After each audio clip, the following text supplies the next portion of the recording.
Hello à tous, je suis fort ravie de vous retrouver pour cette nouvelle vidéo où j'avais envie de vous partager aujourd'hui, je l'ai intitulée sur la vidéo, ce qu'on ne vous apprend pas en école d'équitation, à savoir l'ancrage.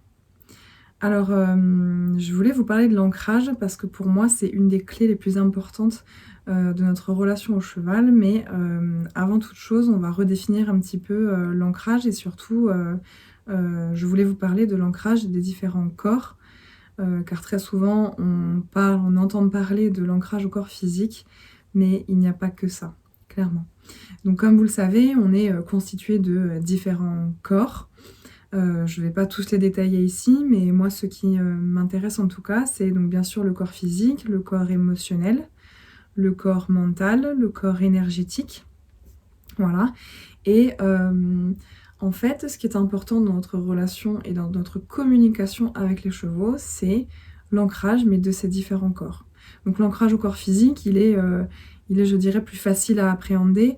L'ancrage au corps physique, concrètement, c'est quoi? C'est être connecté à ses ressentis corporels, être conscient des différentes parties de son corps, être conscient de sa gestuelle corporelle, de cette communication non verbale.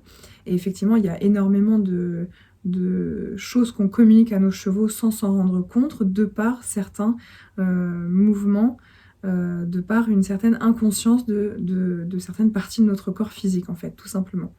Donc, première chose déjà, l'ancrage du corps physique. La deuxième chose pour moi qui est super importante également, c'est l'ancrage du corps émotionnel. L'ancrage du corps émotionnel, c'est pas ne plus avoir aucune émotion, pas du tout. C'est simplement avoir appris, parce que forcément ça s'apprend, ou en tout cas la vie se charge de nous l'apprendre, avoir appris à réguler ses émotions. Alors c'est pas, encore une fois, ne plus avoir d'émotions, c'est pas ne plus avoir d'émotions fortes, c'est pas ne plus ressentir ce qu'on appelle les mauvaises émotions, la tristesse, la colère, etc. Ça n'a rien à voir avec ça. L'ancrage émotionnel, c'est véritablement avoir appris à accueillir et à se laisser traverser par l'émotion et à recevoir son message, en fait, tout simplement, mais surtout à se laisser traverser sans résister. Si vous voulez, l'émotion, c'est simplement une vibration qui nous traverse, qui est là pour nous apporter un message, qui est là en réponse à un événement, à quelque chose. Et c'est un petit peu comme vous voyez, si on est voilà, on est dans la mer, il y a des vagues. Si on essaye de résister aux vagues qui arrivent, c'est hyper inconfortable, quoi. Alors que si on se laisse bercer par les vagues qui arrivent, qu'on détend tout notre corps, eh bien, c'est vachement plus confort. Et bien, les émotions, c'est un peu la même idée. Voilà. Donc, deuxième chose, l'ancrage émotionnel.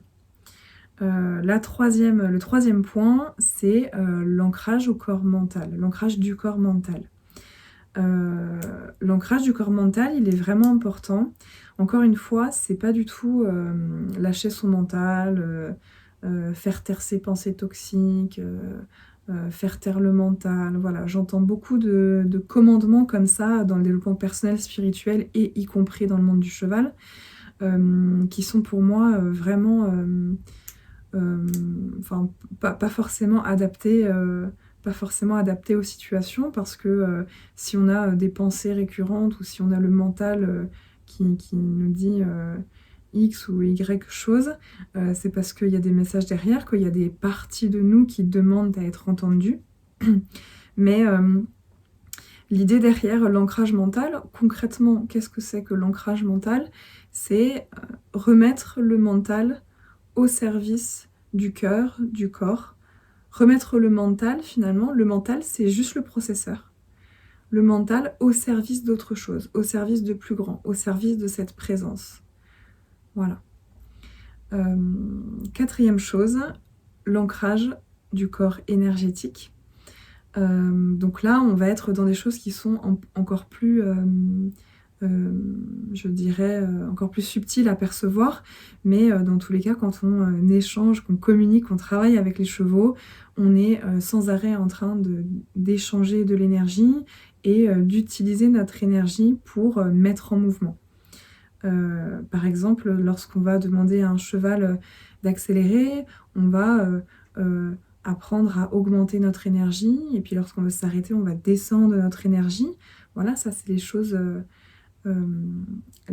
j'allais dire, de base de la communication avec les chevaux, mais qui pourtant ne sont clairement pas divulguées et maîtrisées par le plus grand nombre.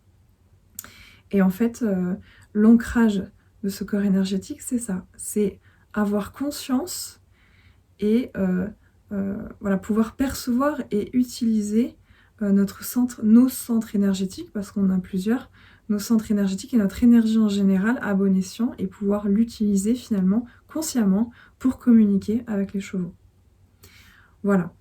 Donc c'était tout ça que je voulais aborder avec vous aujourd'hui, parce que pour moi, l'ancrage du corps physique, émotionnel, mental et énergétique, c'est quelque chose qui est extrêmement important. C'est quelque chose que j'adore transmettre.